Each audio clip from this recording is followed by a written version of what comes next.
कृष्ण कृष्ण कृष्ण कृष्ण कृष्ण कृष्ण कृष्ण कृष्ण। इस नाम की इतनी महिमा है कि बस एक बार ये नाम याद कर लो, दुख कितना भी भारी हो पल भर में भाग जाता है।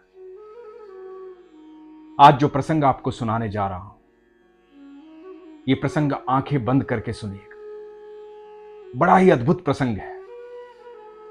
साक्षात भगवान श्री कृष्ण के दर्शन हो जाएंगे आपको उनकी अनुभूति हो जाएगी। ध्यान से सुनिएगा, मन लगा के सुनिएगा। हरे कृष्ण दोस्तों, मैं हूं अनुज शर्मा। करौली में काले खां रहते थे। काले खां का काम था मदन मोहन के मंदिर के बाहर झाड़ू लगाना। झाड़ू इसलिए लगाते थे क्योंकि यही उनकी रोजी रोटी थी। तो झाड़ू लगाते थे और झाड़ू लगाते लगाते कभी कभार एक झलक मिल जाती थी मदन मोहन की। धीरे धीरे मन लगने लगा, मदन मोहन को देखने का मन करने लगा। हमारे ठाकुर हैं ही ऐसे, जो देखता है बस देखता रह जाता है। तो काले खां खड़े हो जाते, देखने लग जाते। जब भी थोड़ी सी भीड़ हटती तो देखते मदन मोहन को। उनका नाम ही मोहन है, मन को मोह लेते हैं वो। अब ये रोज का काम हो गया था। झाड़ू लगाते, भीड़ थोड़ी सी हटती और देखते मदन मोहन को। मदन मोहन मन में रहने लगे थे। अब हुआ यूं कि सुबह की मंगल आरती से लेकर के संध्या आरती तक वहीं इंतजार करने लगे। ठाकुर को देखते रहते थे। जब भी मौका लगता ठाकुर को देखते थे। जब भी मौका लगता ठाकुर के दर्शन कर लेते थे। वहीं मंदिर के बाहर रहने लगे। मंदिर के अंदर जाने की अनुमति नहीं थी, क्योंकि जन्म से मुसलमान थे, दूसरे धर्म के थे, संकोच भी था। लेकिन ठाकुर तो ठाकुर है। ठाकुर पूरे जगत के मालिक हैं। इसीलिए जगन्नाथ बोला जाता है। सारी सृष्टि उन्हीं की है, अनंत ब्रह्मांड के मालिक है, सब उन्हीं के हैं। उनकी नजर में ना कोई धर्म है, ना कोई जाति है, ना पाति है। कोई भिन्न है ही नहीं, कोई अलग है ही नहीं, क्योंकि वो अनंत ब्रह्मांड के निर्माता है। सब उन्हीं का है। तो काले खां भी उन्हीं के हुए। तो काले खां भगवान को देखते थे, दर्शन करते थे, बड़ा आनंद महसूस करते थे। धीरे धीरे घर देर से जाने लगे। जब देर से जाने लगे तो बीवी से झगड़ा होने लगा। पत्नी ने कहा कि कहां रह जाते हो सारे दिन, सुबह झाड़ू लगाने जाते हो, वहीं रह जाते हो। काले खां अपने आनंद की बात बताते थे। मदन मोहन के मंदिर में ठाकुर जी को देखा। वो मोर पंखधारी जो है ना, वो अद्भुत है। जो देखता है देखता रह जाता है। मेरा मन बस उन्हें देखने का करता है। पत्नी इस बात पर झगड़ा करती, बोलती काफिर हो गए हो तुम।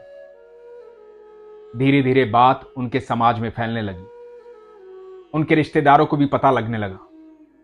काले खां मंदिर जाते हैं, भगवान के दर्शन करते हैं, अल्लाह को भूल गए हैं, खुदा को भूल गए हैं। कृष्ण कृष्ण करते हैं, मदन मोहन करते हैं। रिश्तेदार भी सुनाने लगे। पर काले खां पर इन बातों का कोई असर नहीं। काले खां तो ठाकुर के पास जाते थे। पत्नी घर में झगड़ा करती तो इनको एक और मौका मिल गया कि चलो, घर जाऊंगा तो झगड़ा करेगी, उससे बेहतर है कि मैं मंदिर के बाहर रहूं। जब भी मौका लगे मेरे ठाकुर को देख लूं, मेरे कृष्ण को देख लूं। जीवन में बस एक ही समस्या थी।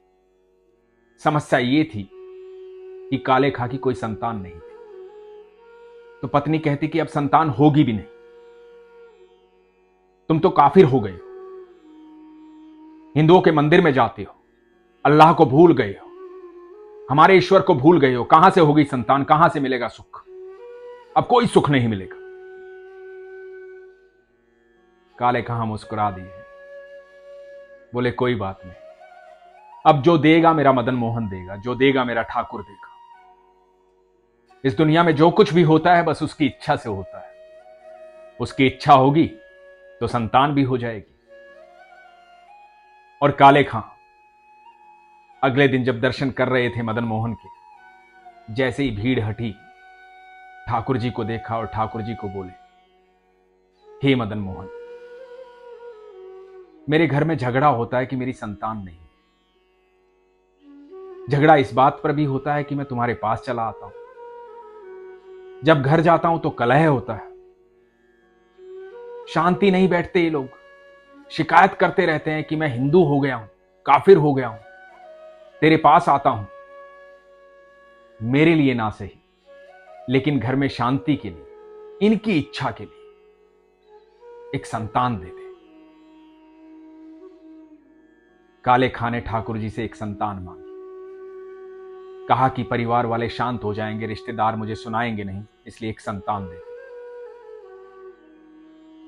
और ईश्वर तो ईश्वर है, अनंत ब्रह्मांड में वो कुछ भी कर सकते हैं, जो हम कल्पना भी नहीं कर सकते वो भी वो कर सकते हैं, क्योंकि वो परमेश्वर है।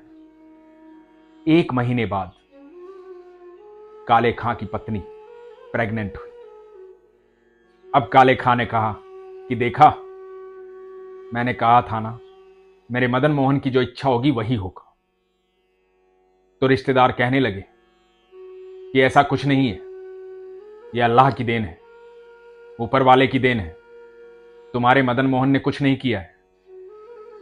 तो काले खां मुस्कुरा दिए, कोई बात नहीं, तुम्हारी इच्छा थी संतान होगी तो संतान हो जाएगी। मेरी नजर में तो ये मेरे मदन मोहन की कृपा है। और काले खां के यहां एक बेटे ने जन्म लिया। काले खां प्रतिदिन वैसे ही मंदिर जाते, झाड़ू लगाते, भगवान के दर्शन करते, भगवान से अपनी मन की बातें कहते। दर्शन में इतना मन लग जाता, सारा दिन वहीं बिता देते। कोई कुछ कहता तो मुस्कुरा देते, कोई गुस्सा करता तो मुस्कुरा देते। बस भजन करते, दर्शन करते, यही थी दिनचर्या। धीरे धीरे समय बीतने लगा।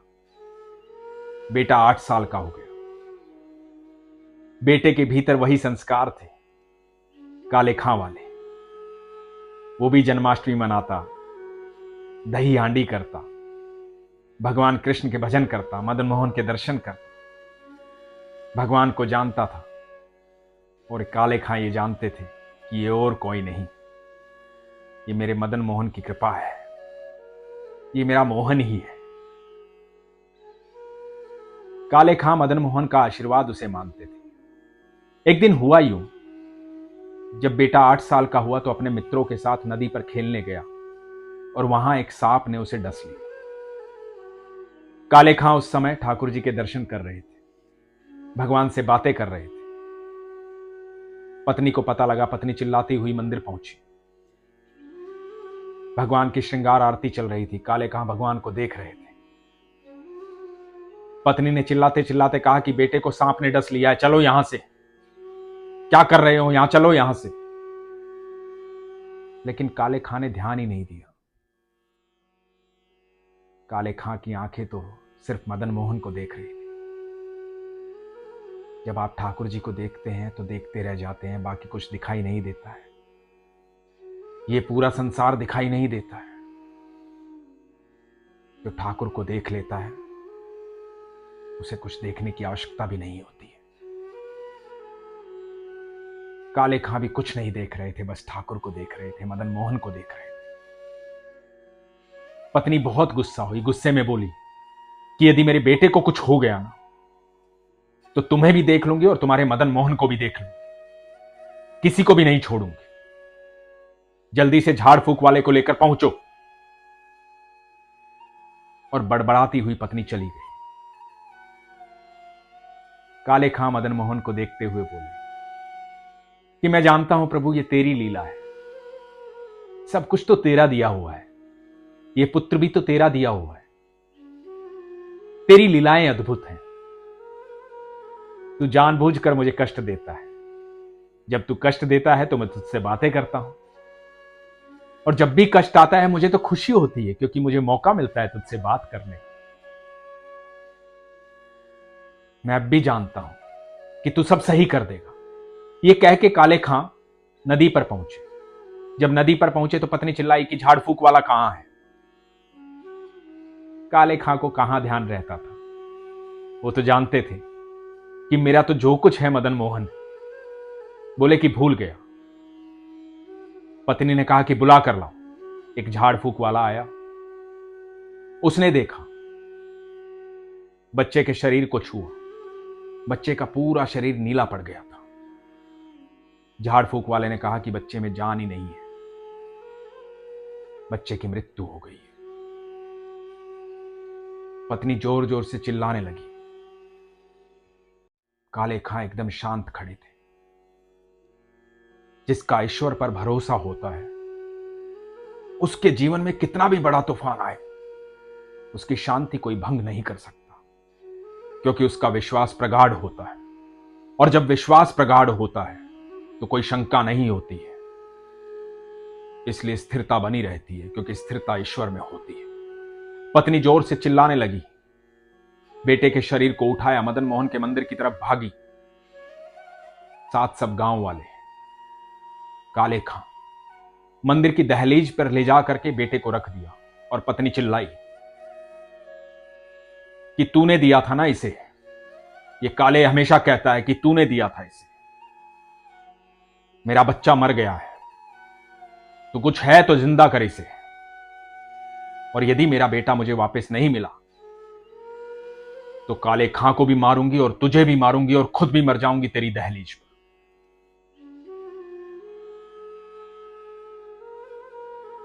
काले खां स्तब्ध थे, भगवान को देख रहे थे, ठाकुर जी को देख रहे थे। उस समय काले खां ने कुछ गाया। उस गाने का भाव जो था वो बड़ा अद्भुत था। काले खां ने कहा कि तेरे लिए तो कुछ भी असंभव नहीं। मैं तो तेरा साधारण सा भक्त हूं, तू तो कुछ भी कर सकता है। ये पुत्र भी तेरा दिया हुआ है। यदि तू हिंदुओं का देवता है तो मेरा तुझ पर कोई दावा नहीं, लेकिन सब कहते हैं तू जगन्नाथ है, पूरे जगत का नाथ है, पूरी सृष्टि का निर्माता है, अनंत ब्रह्मांड का मालिक है।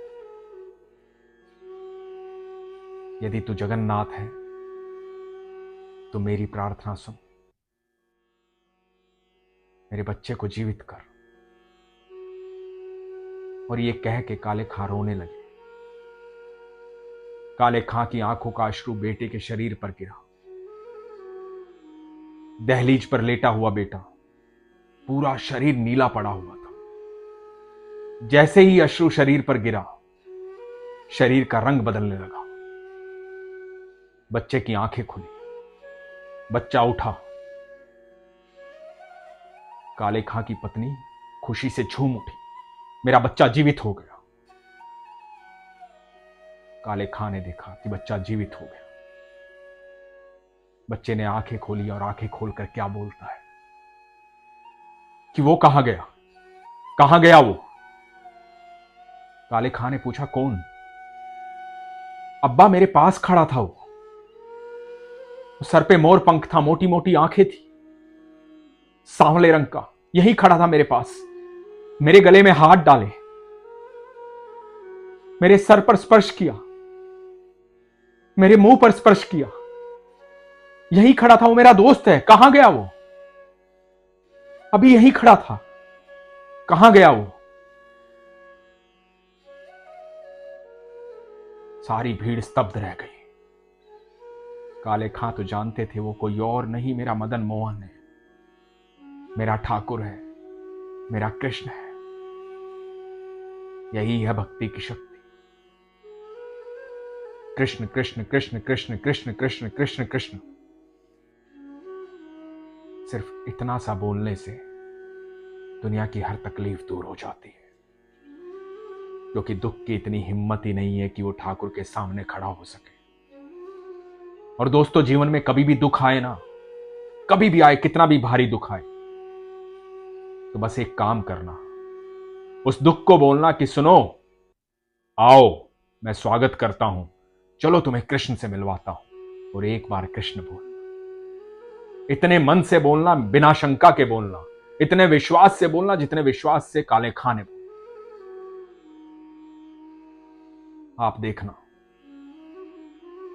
आपका ठाकुर पल भर में आपके साथ होगा। वो जगत का मालिक है, बेहद प्रेम करता है। शंका मत कीजिए, विश्वास कीजिए। जो लोग ये कहते हैं ना कि मैं इतनी पूजा करता हूं, इतनी प्रार्थना करता हूं, वो सुनता नहीं है, यही शंका है। जो लोग कहते हैं ना मैं इतने दिन से मांग रहा हूं, वो देता नहीं, यही शंका है। क्या लाए थे यहां पर जो खो गया है? क्या रह गया तुम्हारा यहां पर? क्या है तुम्हारा? कुछ भी नहीं है। कोई तुम्हारा था, तुम्हारा है और तुम्हारा रहेगा, तो वो है कृष्ण। इसलिए हमेशा कहता हूं, अपने विश्वास को मजबूत रखिए, अपना ख्याल रखिए। हरे कृष्ण।